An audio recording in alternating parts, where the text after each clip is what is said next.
712, welcome back. February is Black History Month. It officially begins tomorrow, but we wanted to start it a little early here on Fox 61 with this morning's Family First. We're talking about health issues affecting African American families, specifically diabetes.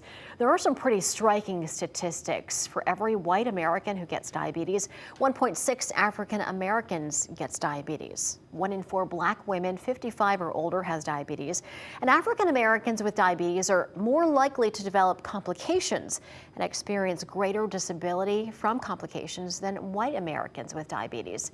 So to talk more about this, we have Dr. Brittny Howell joining us right now. She is a holistic vascular surgeon in Ridgefield. Dr. Brittny, thanks for being with us this morning.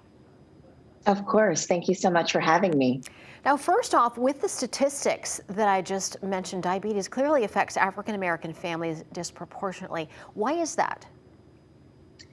It's a complicated question, as I'm sure you can imagine, Erica. So I'd like to say that in general, disease is always a combination of genetic factors and environmental factors.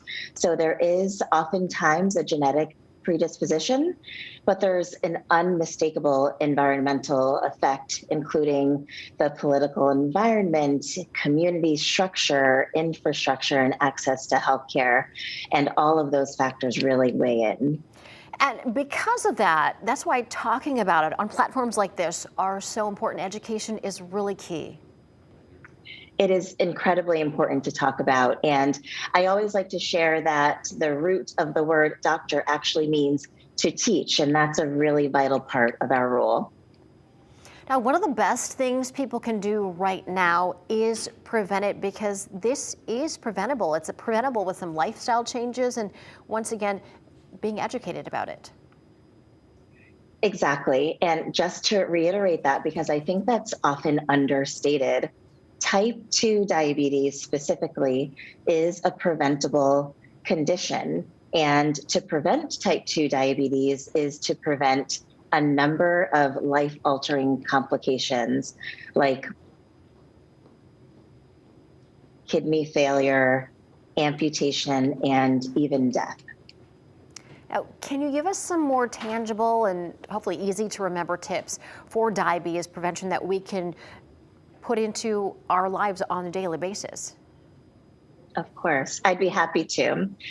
In 2009, the Diabetes Prevention Program determined that lifestyle modifications were more effective than the commonly prescribed medication metformin when it comes to preventing diabetes. So I do have just 3 simple actions that our viewers can take into their lives today for some quick wins against diabetes. So the first is to see your primary care doctor regularly. Black Americans notably have less access to quality healthcare, and the distrust of the medical community is real, yet it is vital to see a primary care doctor regularly. Our healthcare system is set up such that primary care doctors are really the gatekeepers to our healthcare. And so by seeing a primary care doctor regularly, you'll afford yourself the opportunity to get really important screening exams that can detect a rising blood sugar before the diagnosis of diabetes. My second suggestion is to walk more often. Black Americans report less recreational activity than white Americans, and there are certainly some socioeconomic implications to that. Yet walking is vital to diabetes prevention.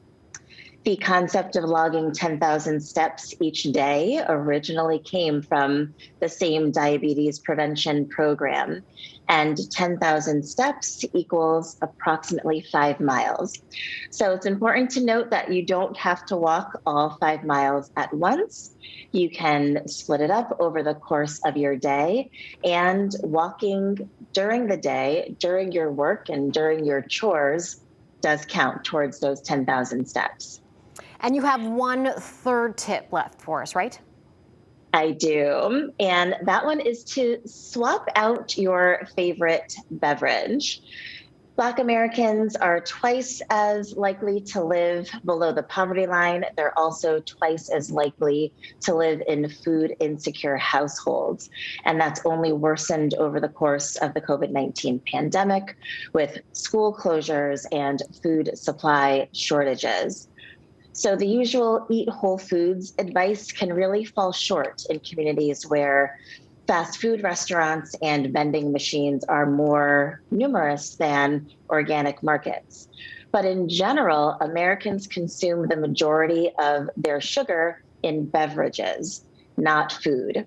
So if you swap out your favorite soda or sweet tea or energy drink for water, you're off to a great start to preventing your diabetes risk.